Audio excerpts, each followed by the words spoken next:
Hello, I'm Morie Gertz.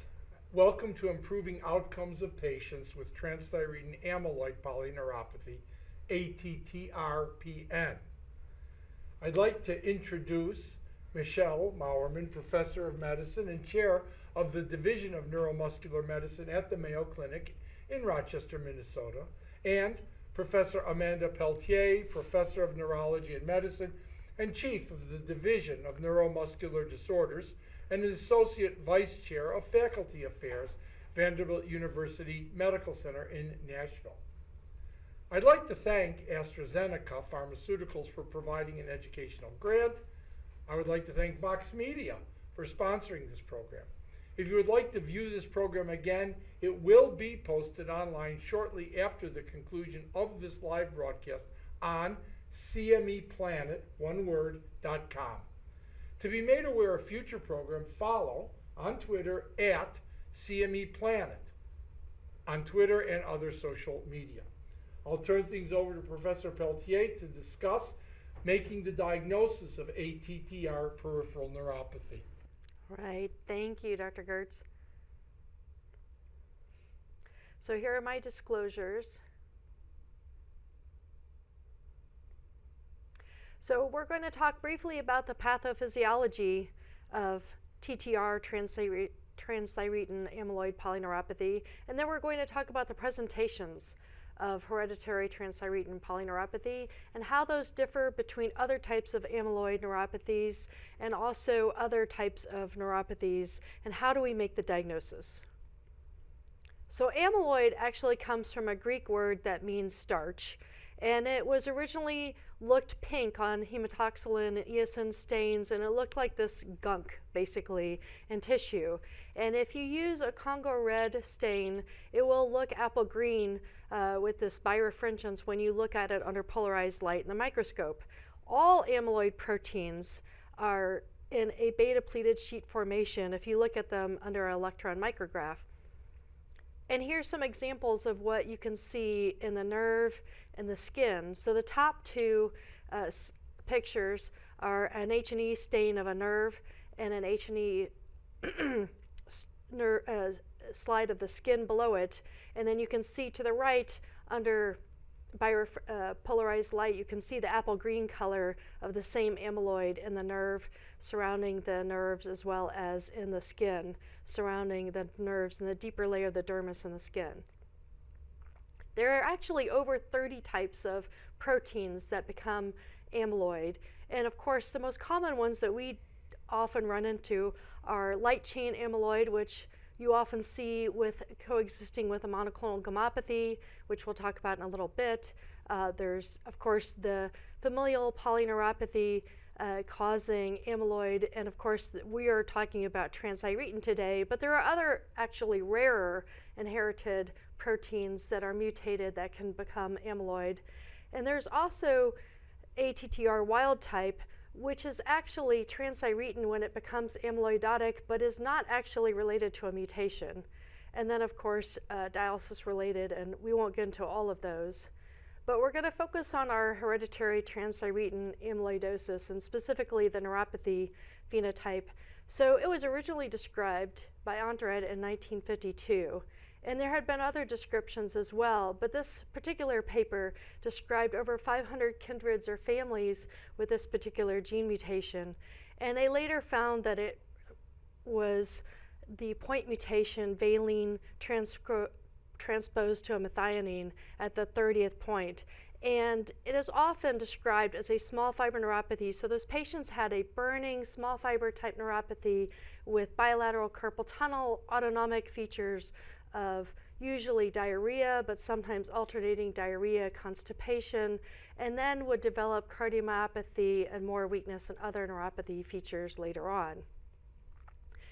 Whereas wild-type transthyretin amyloidosis is actually more common than inherited form and is more likely to present solely as a cardiomyopathy, although they often have tendon and ligament deposition as an addition to being deposited in the heart. And if you look at different age groups, younger age groups are more likely to be inherited. And once you get to over 70, then it's much more likely that it's going to be wild type and not related to a mutation. And interestingly, it tends to be less common in women, which we don't know exactly why that is. There was a study done based at Cleveland Clinic where they actually analyzed 98 patients who were undergoing carpal tunnel surgery.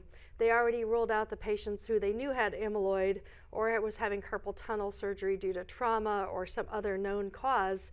And they actually studied the biopsies of the synovium that was removed during that surgery, and they found there was 10 patients who actually had transthyretin in those, or amyloid in those biopsies. 8 of them actually had transthyretin. 2 of them were actually inherited patients who were unaware of their disease, and 2 of them were light chain patients. And 2 of those patients, one of the light chain patient and one of the wild type patients, already had evidence of cardiac amyloid on their when they were then followed up and screened for other manifestations of amyloidosis. And many of these patients also had a history of lumbar stenosis. And so these are some of the key features that you will see in amyloid, especially related to transthyretin, is that they often have tendon ligament deposition. And so it's important to recognize these because they can also develop, this also occurs way earlier than the cardiac manifestations, and so it's a great time to pick up these patients. So what's common between patients who have inherited transthyretin and those who have wild type? Well, both can obviously have cardiac deposition, both will have tendon, ligament deposition, and because of ligament deposition in the lamina, they can get spinal stenosis both in the cervical and the lumbar areas. Whereas the inherited patients will also get amyloid deposition in many other tissues, and so they tend to present much more aggressively. Some of the mutations are associated with meningeal deposits, with corneal or vitreous opacities. A lot of them, almost all of them actually, will have autonomic nerve impairment causing arrhythmias, orthostatic hypotension, GI manifestations that are both from autonomic plexus impairment as well as actual amyloid deposition in the submucosa, muscle deposition that can contribute to weakness in addition to the polyneuropathy. And then patients with inherited TTR can also develop renal dysfunction as opposed to patients with wild type TTR. And so they also need to be differentiated from light chain amyloid for that reason. Now, over the course of years, people have looked at all these different mutations, and there are well over 160 different mutations in the transthyretin gene. And people have divided these or categorized them as more neurologic in those patients who present often with neuropathic findings, or more cardiac in those patients who often present to a cardiologist with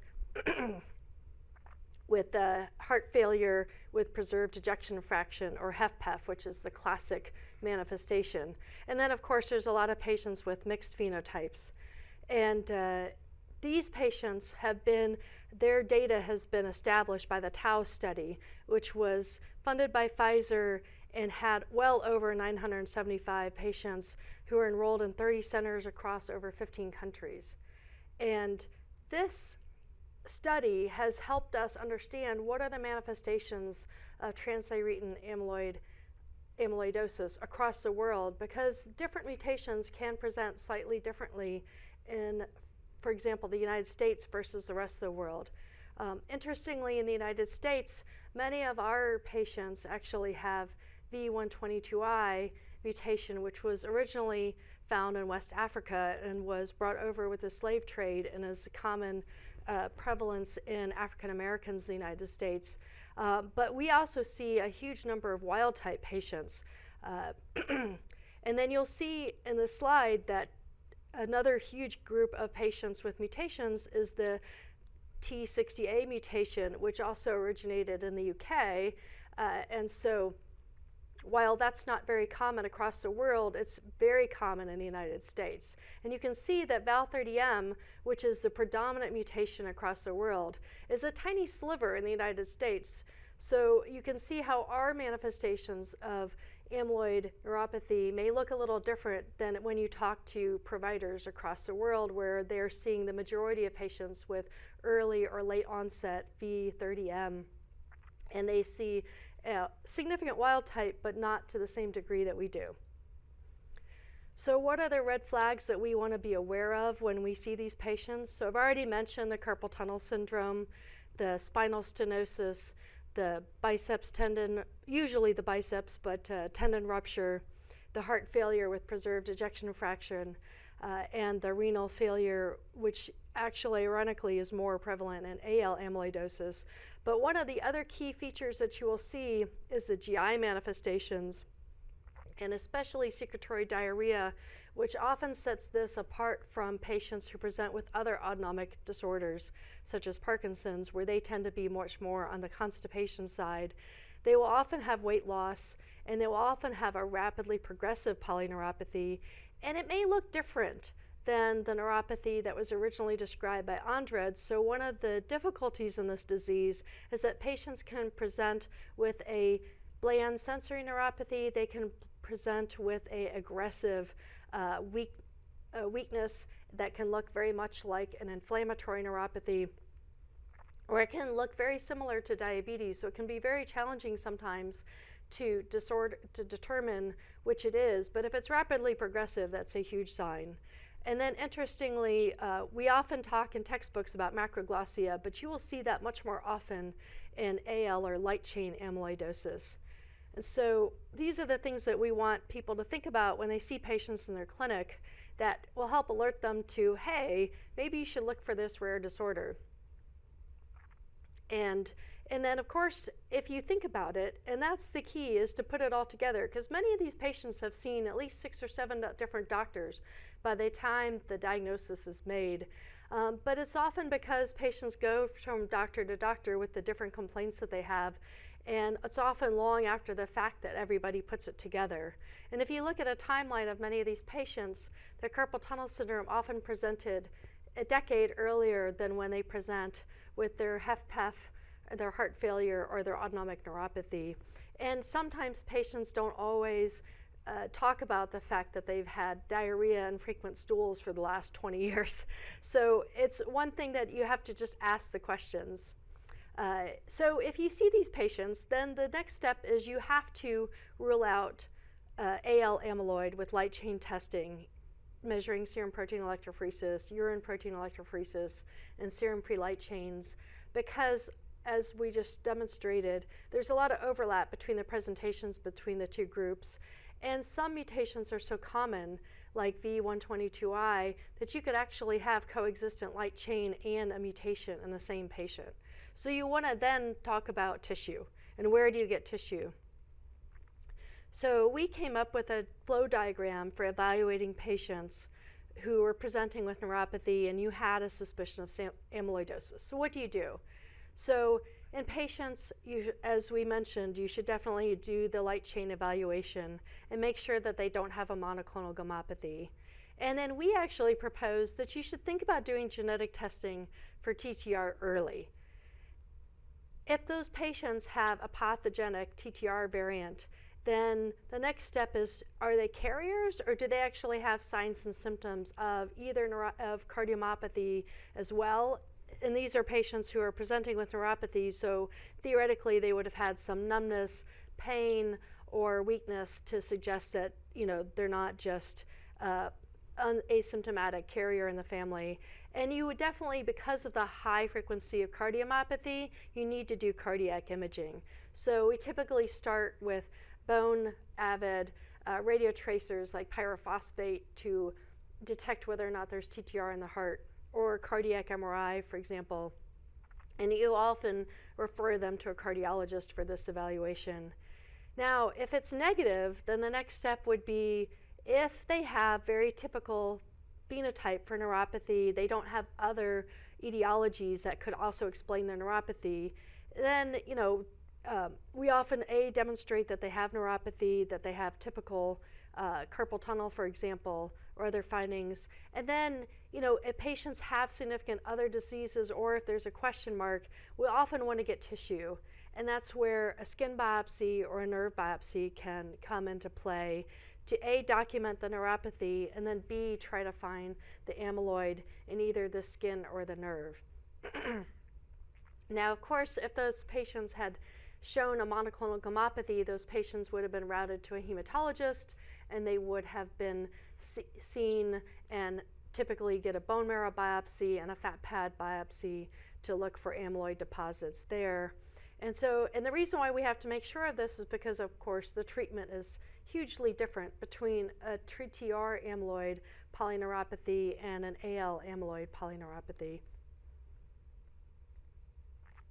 So how do we miss a diagnosis? Well, as I mentioned, TTR amyloid neuropathy can look like anything. It's really like the great mimicker. So we've seen patients who looked exactly like chronic inflammatory demyelinating polyradicular neuropathy patients and actually had temporal dispersion and significant slowing on their nerve conduction studies.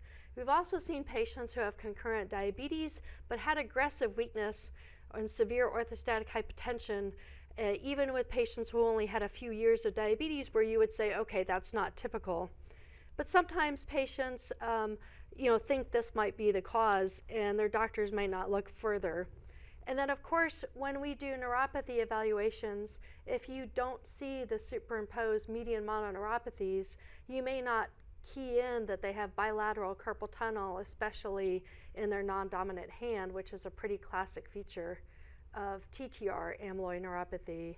And then, of course, the other problem is that nerve and skin biopsies can be very insensitive, and the sensitivity ranges hugely in different labs. So, for example, Mayo reports 80% sensitivity, and other labs have presented as low as 30% sensitivity of nerve biopsies finding amyloid. So it can be very different depending on what lab you send your sample to.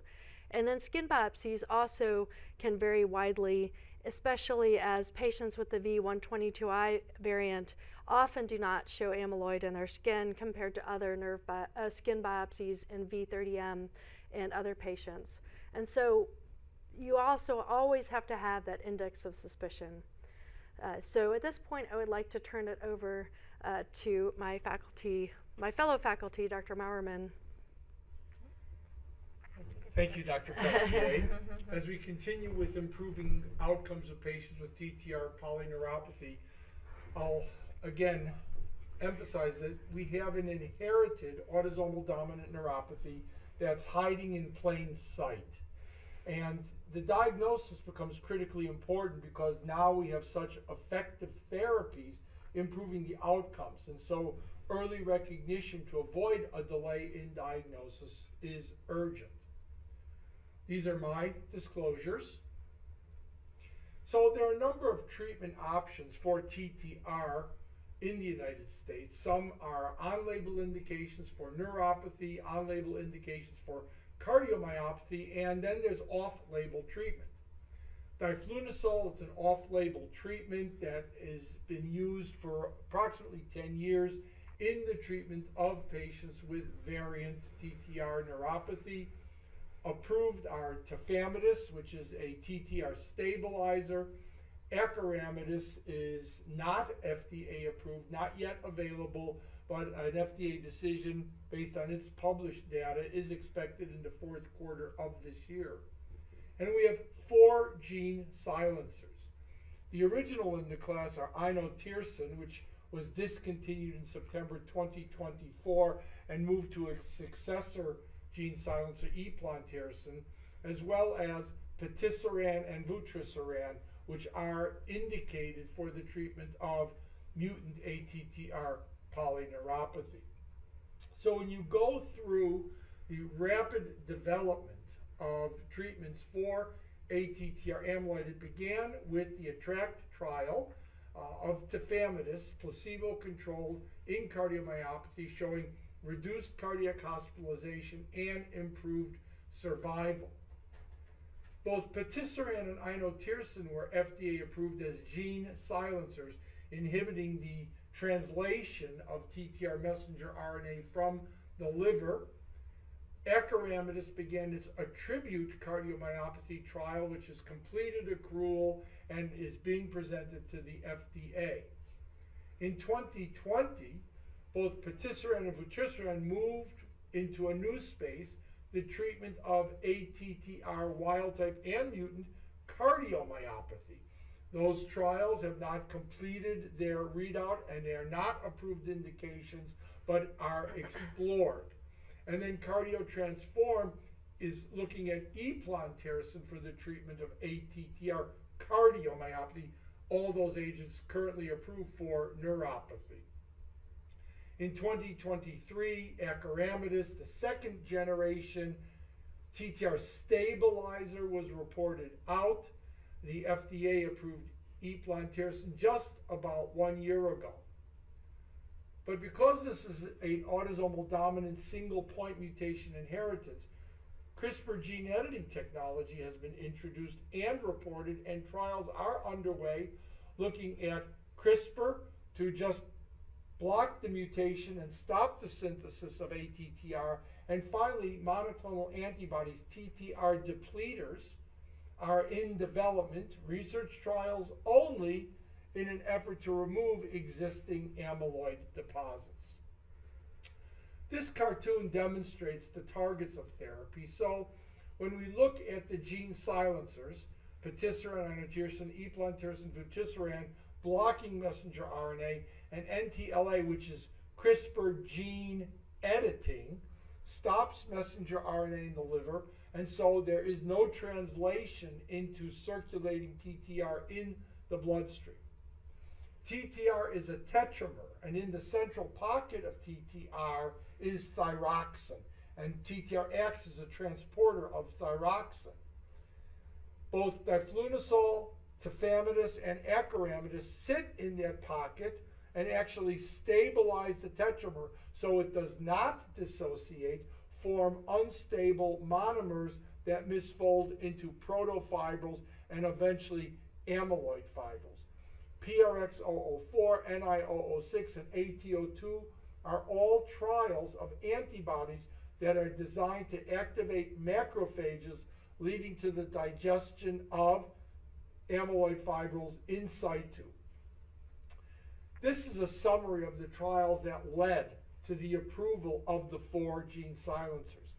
And they all had similar endpoints. 1, the modified neurologic impairment score +7, basically a composite score looking at 5 different parameters, which included muscle strength, EMG, QSAR, reflexes, etc., and demonstrated in all 4 trials that patients on placebo at week 70, 15 months, had a significant decline in their neurological impairment levels in all 4 trials, where patients receiving gene silencers had minimal decline or relatively flat levels of the NIS.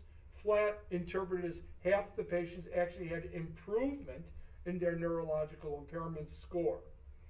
But from the patient standpoint, of course, quality of life becomes a critical issue for these patients with orthostatic hypotension, intractable diarrhea, pseudo-obstruction, progressive functional loss due to muscle weakness due to denervation, and quality of life also stabilized in all 4 trials of active drug when compared to placebo, where there was a substantial decline in quality of life over 70 weeks. And in fact, these trials had open label extensions, and the patients on placebo stabilized but never recovered their neurologic impairment or their quality of life when compared with the treatment group. So a 9-month delay in diagnosis results, if you will, in irrevocable, irretrievable functional loss and quality of life loss.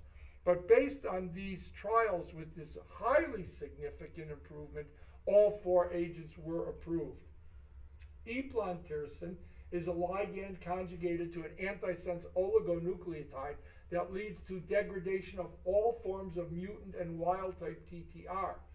The degradation of wild-type TTR is important because the continued production of normal TTR can still bind to the nidus of the mutant amyloid fibrils and cause propagation of the fibril even when there isn't any mutant TTR being produced. So its indication is polyneuropathy of hereditary ATTR in adults. It's given as a single fixed dose subcutaneous injection. Patients can self-administer in the house once a month. A spouse, a child, the neighbor, all can administer because it's a relatively small volume. If a dose is missed, you don't try to play catch up, you just resume and continue monthly. All gene silencers of TTR reduce vitamin A levels because in addition to binding thyroxine, it also binds retinol binding protein. So vitamin A levels fall, you need to be on a vitamin A supplement. Reported side effects include vomiting, not clearly related to the eplontersen. This is just a magnification of 2 slides ago showing that the MNIS score, the neurologic impairment, stabilizes, but again, that would mean that half of the patients actually improve. But the placebo, which was used in the original inotersen trial, showed very substantial deterioration, and the Norfolk Quality of Life Diabetes neuropathy score also showed decline in placebo, but an improvement median with eplontersen. Both the antisense oligonucleotides and the small interfering RNAs achieve approximately an 80% reduction in serum TTR levels. And these falls occur quickly. You can see them as early as 5 weeks, and they remain sustained throughout the treatment course. And you can see how vutrisiran produces a very substantial reduction in the TTR levels comparable to its predecessor drug, patisiran. And in tafamidis, what you're actually looking at is the fact that tafamidis actually has almost no effect on the interfering RNA. And in fact, that isn't tafamidis per se. We're actually looking here at eplontersen. When we compare the silencers, patisiran, inotersen, vutrisiran, there's minor differences. Patisiran is given as an IV infusion every 3 weeks, given by a healthcare provider with a corticosteroid dose. Inotersen, no longer available, subcutaneous, self-administered weekly, but again, no longer available.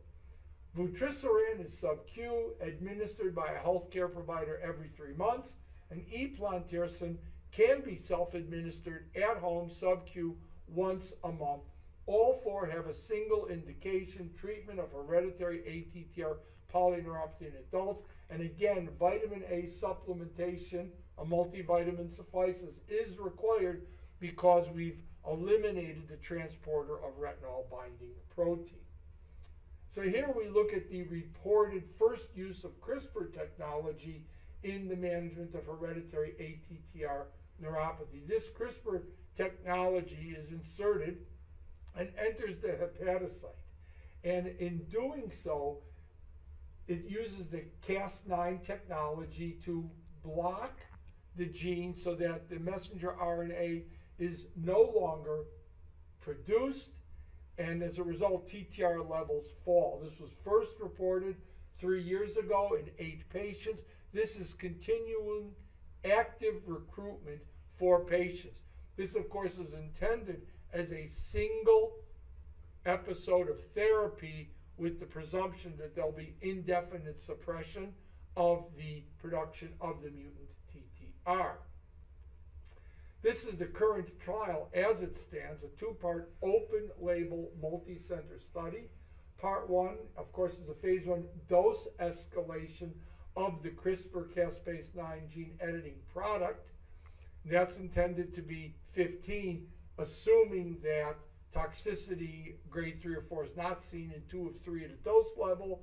And in the cardiomyopathy population, starting at a higher dose, only 2 dose levels. But then once the safe dose level is established, moving on to a phase 2 dose expansion cohort, where the primary objective, as all phase 1, phase 2 trials are, is safety, tolerability, pharmacokinetics, pharmacodynamics, and the impact on TTR levels. But there are clinical secondary objectives, which includes neurologic function, which you already know is quality of life, and the neurologic impairment score, and cardiac disease, which is usually measured 6-minute walk, survival, need for cardiac transplant, need for a pacemaker, need for a left ventricular assist device. That's what we currently have, but where's the research field moving at this time for both hereditary and wild-type cardiomyopathy? Well, here's the original publication from the ATTRACT study that demonstrated tafamidis in ATTR cardiac amyloidosis. And it really showed high efficacy because the number to treat to prevent a death at 30 months was only 7.5 patients. And when you looked at the number to treat to prevent a cardiac admission at 30 months, it was 4.5 patients. You can see that there's a 30% relative risk reduction in the composite endpoint of cardiac death and cardiac hospitalization compared with placebo. One interesting thing to note is that the survival curves don't start spreading until 15 months. And so if you have very, very advanced cardiomyopathy, it's uncertain about the impact because this takes time to start to demonstrate the benefit that you expect. But this is an oral agent, 1 tablet, once a day, with a very, very favorable safety profile. This is from Julian Gilmore. This is the ATTRibute cardiomyopathy study. So this is acoramidis, the 2nd generation stabilizer. And again, it takes time to see the benefits, separation at 19 months. And I can tell you that when these patients started accruing, this is a much healthier cohort than in the ATTRACT study. Because with the introduction of tafamidis, the recognition and the diagnosis of TTR amyloidosis really has increased. So people are being seen sooner, they're earlier, so it takes more time to see an impact, and it may be that the relative risk reduction may be a little bit less, but even so, it was 25% at 30 months. Again, this is not an approved agent going to FDA in the 4th quarter. So here you see the forest plot on acoramidis, just to look, are there certain subsets that benefit more than other subsets? Are there certain subsets that don't benefit from acoramidis? But as you can see, all the subsets, heart association class, age, renal function, NT-proBNP, and specific genotypes, all seem to benefit from the stabilization of the tetramer that acoramidis provided, all at a level of 0.001. So, summarizing the stabilizers that we have, tafamidis, acoramidis, most patients do progress, but a lot of it depends, again, on early diagnosis.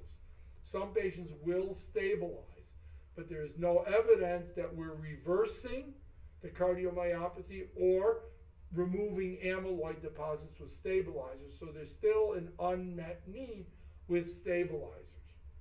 And that's why gene silencers approved for TTR neuropathy have moved into this space.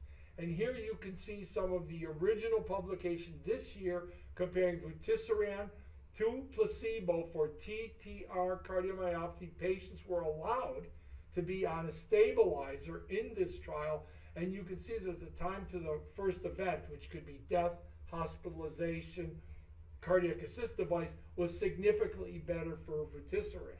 And eplontersen phase 3 trial, CardioTransform, is ongoing. Again, the outcome is CV mortality and CV events, pacemaker assist device. This data will come in 2025, but has FDA fast track designation with a target of over 1,400 patients with both mutant and wild type cardiomyopathy.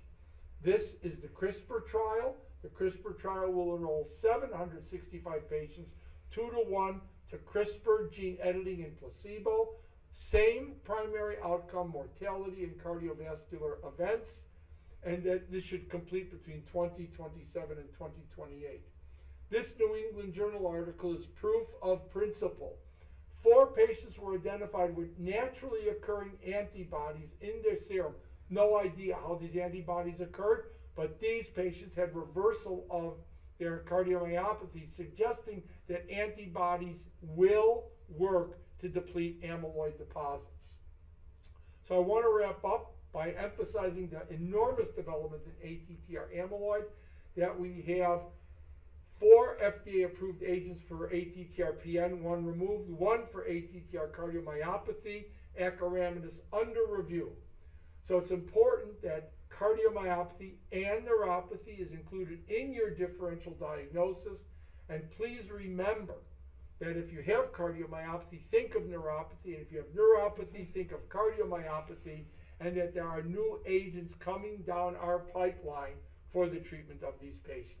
And now, for the completion, I'll turn things over to Professor Mauermann. Thank you. All right, so I'm going to talk about improving patient care and some strategies, again, to help recognize, diagnose, and manage patients with ATTR neuropathy. I have no disclosures. So I'm going to present a couple of cases, and hopefully this will give us some opportunity to have some discussion over time as well. So this is a 45-year-old woman that I visited with who came to us with 2 years initially of intermittent symmetric shooting pains in the soles of her feet. That time very mild in terms of symptoms. She underwent testing for diabetes, that was unremarkable, and she underwent an EMG at that time with no findings of a large fiber neuropathy, which makes sense as she had mainly small fiber symptoms. So she went along, her symptoms kind of continued to progress, numbness and tingling developed in her feet, and then she had a repeat EMG at this time that demonstrated an axonal sensory motor peripheral neuropathy. She was treated symptomatically with gabapentin. But now, approximately another year into her symptoms continue to progress, are spreading up the lower extremities and into the hands, and develop a lot of painful tingling. This time further testing is done, and she's found to have some inflammatory markers, leading to the idea that maybe this is an immune-mediated neuropathy, and she received 6 months of empiric intravenous immunoglobulin with no improvement. 6 months prior to being seen by myself, she had marked worsening. Numbness now ascending to the knees and the wrists. She's developing significant weakness. She's having foot drops, slapping her feet while she's walking. Many falls related to this. Proximal weakness, difficulty with stairs. Atrophy is developed, and even painless ulcerations on her feet. Then the autonomic symptoms also become apparent over this time period. She develops orthostatic lightheadedness. She has blurred vision and light sensitivity, alternating constipation with prominent diarrhea, urinary retention and difficulty initiating urination, and she has constitutional symptoms. She's lost 5 to 10 pounds of weight. So on exam, we see features that match with some of these symptoms. So she has tonic pupils, no macroglossia was noted. She has moderate distal weakness in the arms, hands, and severe distal lower extremity weakness with foot drop. Her lower extremity reflexes are absent, and she has pan-modality sensory loss in the lower limbs and a little bit less impaired sensory-wise in the upper limbs. She has a wide-based sensory ataxia, but also a steppage gait due to the foot drop, and her Romberg is positive. So at this point, she undergoes a workup, and she's found to have a polyclonal hypergammaglobulinemia. But on immunofixation, there's no particular monoclonal protein, and her free light chain assay is normal. And she's not diabetic, and she undergoes extensive immune labs given the prior history, and those are negative. Her EMG shows a severe length-dependent sensory motor axonal neuropathy, and autonomic testing confirmed the significant autonomic involvement across all of the modalities that are tested, so sweating, cardiovagal, as well as adrenergic with orthostatic hypotension noted. So at this point, given the severity of her neuropathy that's relentlessly progressive without a clear cause, she undergoes a nerve biopsy. And what we see is, like the pictures we saw before, is this amorphous material around the endoneurial blood vessels. That is a pink on the H&E on the upper left. And then we have a methyl violet stain on the upper right, showing that kind of magenta purple color. On the bottom left, we see the Congophilia and Congo red, so we see that bright pink, and then we see the apple green bifringence under polarized light. So this led to the diagnosis of amyloid. She then underwent further testing. This led to getting genetic testing and found she was heterozygous for a known pathogenic variant in the TTR gene. Her amyloid was attempted to be typed, but you can see this is not an uncommon problem in biopsies with amyloid in nerve or skin, is that the amount of amyloid deposition is small, and it can be very difficult to type it with mass spec on the nerve biopsy. So at this point, it wasn't clear that it was matching the gene variant and that it was hereditary amyloid. So she did also undergo a fat aspirate. This again was also positive for amyloid. And on this, we were able to do a mass spectrometry and confirm the variant that was seen in her blood. The bottom right just shows what we do with laser dissection from a biopsy. So we take the area and that's dissected from the biopsy, and then mass spec is run, and you get a list of the different proteins that are found in the amyloid. This is an example case of a light chain amyloid, but you'll see the percentage of the different proteins that are positive, and you can see even sometimes down to the gene abnormality of the hereditary, like was seen in this fat aspirate. So there, as we heard, a lot of red flags that can help you raise suspicion of ATTR amyloid in patients who present with neuropathy. And again, we've heard many of these before, but I just want to highlight what were some of the clues in this case, because this was definitely a delay in diagnosis for this patient. So there was a rapid rate of polyneuropathy progression. So most of the idiopathic or other genetic variants of neuropathy would have a much slower progression, would not accumulate this degree of disability over just a few years. In this case, the early autonomic dysfunction, the GI symptoms, the postural hypotension, all are clues to think about amyloid.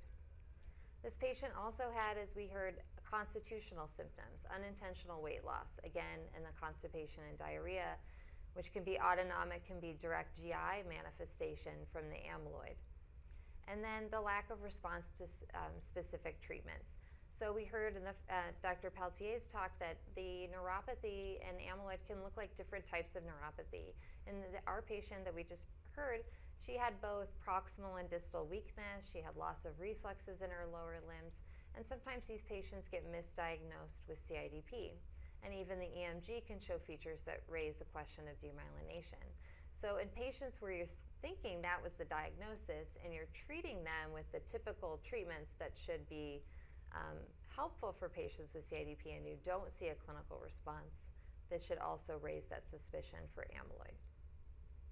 So this is another study or another flow chart you can use for patients presenting with neuropathy and how to think about that and work down in terms of testing and diagnosis.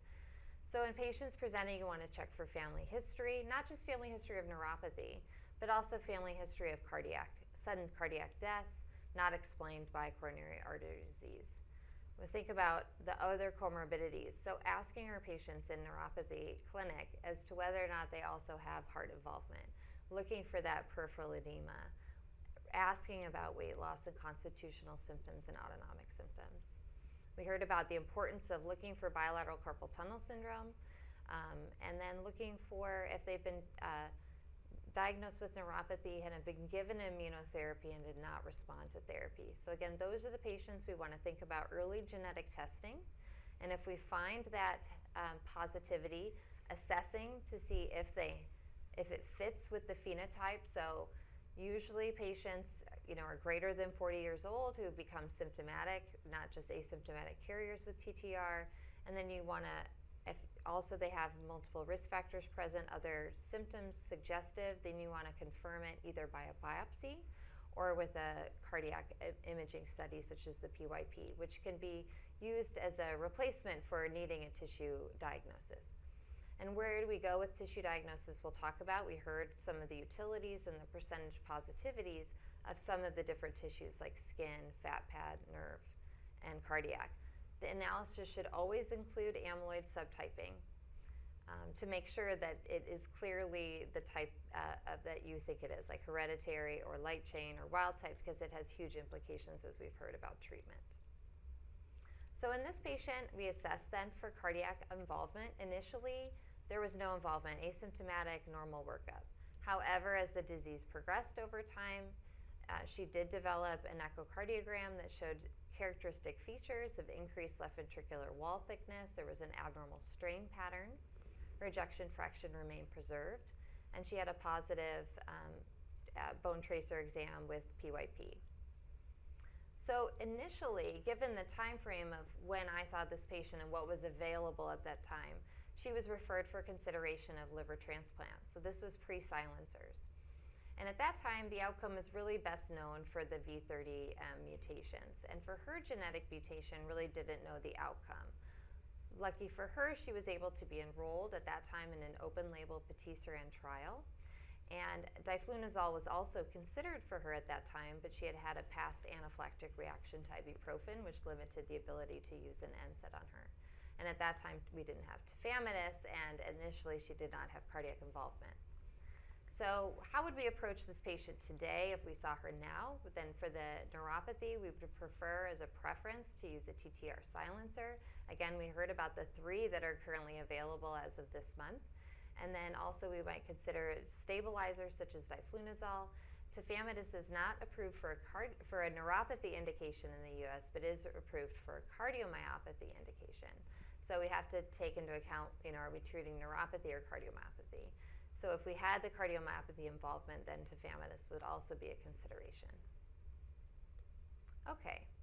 And then just, there's always discussion about, do we combine therapies? And certainly if we have a neuropathy that has a therapy that's available, and we have a cardiomyopathy that's a different therapy available, there are quite a few patients that are on combination therapy. At this point, we know efficacy with combination, and a patisiran study was similar with or without stabilizer use, but it hasn't been looked at systematically to know the utility. So here's a second case, another gentleman I saw who presented with pain, tingling, and numbness in his feet. Over 1 year, it's gone above the knees to the thighs. Already a red flag. This is quite progressive over a year time frame, has balance impairment, developing some mild weakness, decreased sensation to large and small fibromodalities, absent reflexes in the lower limbs, still walking normally. At this time, had an EMG, was diagnosed with the peripheral neuropathy and carpal tunnel syndrome. Again, we've heard about the importance of recognizing that superimposed carpal tunnel. On his past medical history, interestingly, 4 months before the neuropathy symptoms presented, he had dizziness following exercise, and he was found to have AV block, and a pacemaker was placed. He also had a father who had developed neuropathy at age 70, who had died at age 85, and that's all the history that was known. Extensive laboratory tests were done on the outside. He even had a spinal fluid evaluation, which was a bit unusual, but thinking about treatable conditions like CIDP, which was negative. And because he had a family history, he had a comprehensive genetic screening for causes of peripheral neuropathy, and he was diagnosed with the Val30MET mutation. Because his type of neuropathy and kind of the mildest, it was easy to do a screening biopsy rather than go right to a nerve biopsy in this case. He had a fat aspirate, which was positive for amyloid. He did have mass spec that confirmed the same mutation in the amyloid. His echo was interesting. It showed no compelling evidence of amyloid. He had normal markers for BMP and troponin T, but he did have a PYP scan shown here where you can see the uptake in the wall that was consistent with grade 3 uptake, which would be consistent with characteristic of transthyretin amyloid, and then with the genetic mutation would be consistent with hereditary variety. So this patient was a little different, but did have some additional clues to the diagnosis to keep in mind. So after the fact, the arrhythmias were probably really not related to cardiac amyloid, but it did raise the suspicion that he needed this pacemaker. But with a normal echo, it's unclear if that was really related to the amyloid or was just another incidental finding. He did obviously go on to have the positive PYP. But cardiac history should also help you in thinking about amyloid. And then, of course, the prior family history, that of a neuropathy of not any known cause. So in this case, those were 2 of the features that helped to get to this diagnosis more quickly. In his case, his neuropathy was milder, and so the fat aspirate was pursued as a less invasive screening to get to a pathologic diagnosis. Sensitivity in fat aspirate can vary, and we heard that different tissues and different gene mutations, the sensitivity varies. And some of the other tissues, again, have different percentage sensitivity for finding amyloid. And again, that could be lab dependent, that can be genetic mutation variable as well. So this patient was started on an RNA silencer. He was started on eplontersen for his neuropathy, and he was also started on a stabilizer because of the cardiomyopathy, and he remains on those treatments today. So that's all I have. I have a question for both Professor Peltier and Professor Mauermann. So, you know, a patient's made an appointment to come see you with a peripheral neuropathy, not a diabetic. And I'm wondering, on your test list before the patient is seen, pre-ordered diagnostics, do you include testing for amyloid neuropathy prior to the visit, or do you wait until you see the patient to see if there are red flag findings? Professor Peltier. So I typically will see what the patient has and then order testing. Part of it is our practice pattern, but we always do testing for light chain just because that is a more common polyneuropathy that you'll see. And then if patients have red flag findings, if they have any cardiac history or cardiac history by family history or other concerns like bilateral carpal tunnel, then we generally tend to be much more aggressive about genetic testing and do that earlier rather than later. Professor Mauermann, the Peripheral Nerve Center at Mayo? Mm-hmm. Similar, we don't pre-schedule any testing to be done before they're seen. So we see them first and do an evaluation. Similarly, every patient's going to get monoclonal protein studies and light chains. I would say I have a low threshold to do a fat aspirate in a lot of patients. We have good access for that as a screening tool if it's an undiagnosed idiopathic neuropathy. And then I often do offer genetic testing to most idiopathic neuropathies to see if they would like to pursue that. Now, if there are other red flag features like you mentioned, then we would go ahead and definitely pursue the fat aspirate, definitely pursue to at least get the TTR gene if we don't have ability to get a whole panel. In these patients with unexplained neuropathies, how often does a patient get to a sural nerve biopsy in your practice? It depends on the patient, and it depends on how they're presenting. So, for example, patients who have a very slow, indolent neuropathy that is minimally changing over years, those patients generally we don't advocate a nerve biopsy in every idiopathic patient, even after you've exhausted typical testing. But patients who have a much more rapid progression of symptoms, those are patients that we generally, if we don't find anything, we have a pretty low threshold for a nerve biopsy. I would say that's similar. I mean, as we learned from the placebo arms of all of these studies, that these neuropathies do progress, and they progressed over that 15 to 18 month period of the study quite significantly. And the NIS scores, if you summate their weakness, reflexes, and sensation, they're progressing over 10 points, per year. And so, again, similarly, if we see a very indolent, minimally changing over time neuropathy, those are not patients usually we're going to do a nerve biopsy. In the trials that we presented, we talked a lot about the neurologic impairment score, but that's not something that's used in day-to-day general practice.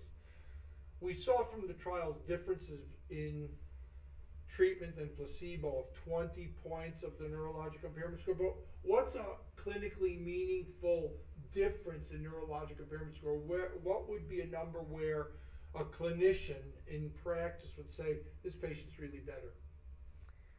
Yeah, I think we wouldn't necessarily summate those scores in clinical practice to know. I would say from just the neuropathy impairment score and not the +7 component, usually in trials we're thinking of a more than 4-point change over a year, and so, or of a change over time. And so seeing that kind of, and if to give you a sense of that, like you get a 1-point score if you have a reduction in pinprick from normal to reduction on one side. So if it goes down on both feet, that's 2 points. You get a little weakness in your toe extensors on both sides, that's 2 points. And so that's kind of the difference that is usually measurable.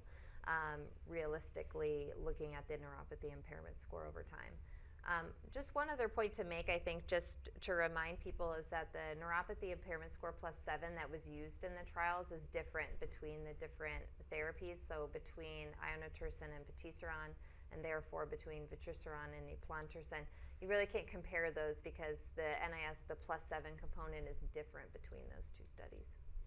Any comments on the assessment of these patients in practice? So we often will also track their nerve conduction studies in addition to their exams and their exam scores, because we also want to document whether or not they're having significant progression or change, because as we talked about before, these patients generally progress fairly aggressively, and so they can look like anything, and so we often want to just double check to make sure that that is where they were on the correct treatment. And so, for example, if you had a patient who was on who had cardiomyopathy with a little bit of polyneuropathy, if they're aggressively changing, that might push you towards adding that silencer therapy for their polyneuropathy. So a lot of it depends on their clinical presentation. And then we talk to patients about what also makes sense for them. So I've also had patients who had concomitant cardiomyopathy and polyneuropathy who didn't want to add silencers because they were doing well. And then I've had patients who had very aggressive treatment and were on silencers from the get-go. So it really depends on the patient and what makes sense for the patient. Silencers and stabilizers, silencers or stabilizers? Yeah, I would say, if patients have both neuropathy and cardiomyopathy, a lot of patients, if pending approvals by their insurance companies, are often on both because we have data for individually and are doing well. But I would say that early patient who is just maybe mild and is just, you're not sure, I think it's reasonable to start with a stabilizer, but if they really have a neuropathy, I think our best data in the neuropathy is for silencers, at least to start. I'd like to just mention a word about the importance of involving the genetic counselors when these patients are seen. Once you diagnose a patient, all of a sudden there are going to be multiple siblings, nieces, nephews, aunts, uncles, cousins that have a 50-50 chance of carrying this autosomal dominant. A genetic counselor, typically, at least at Mayo, these are done as video consultation. There's no need for there to be a face-to-face visit. They can help sketch out the pedigree and can also help in those patients who wish to be screened, those first-degree relatives of the proband, to send kits out, keeping in mind that now testing is saliva and not a blood test, and that most genetic counselors are aware that it's quite possible. There are now 2 companies that provide genetic testing kits at no charge to the patients, so the headaches of reimbursement for genetic screening and the reassurance that it's illegal to discriminate employment based on the presence of a genetic abnormality is important. Just as a cute aside, the top 3 mutations in the United States, V122I, V30M, and T60A, are all covered by the 23andMe testing kits available at Amazon for under $100. And I'm now seeing patients who are coming for consultation because they sent the test and stumbled upon the presence of the mutation in a pre-symptomatic phase, which raises its own issue. But with that, again, I'd like to thank Professor Peltier and Professor Mauermann for participating in this important review of transthyretin amyloid polyneuropathy, and I hope that you enjoy your time in Savannah.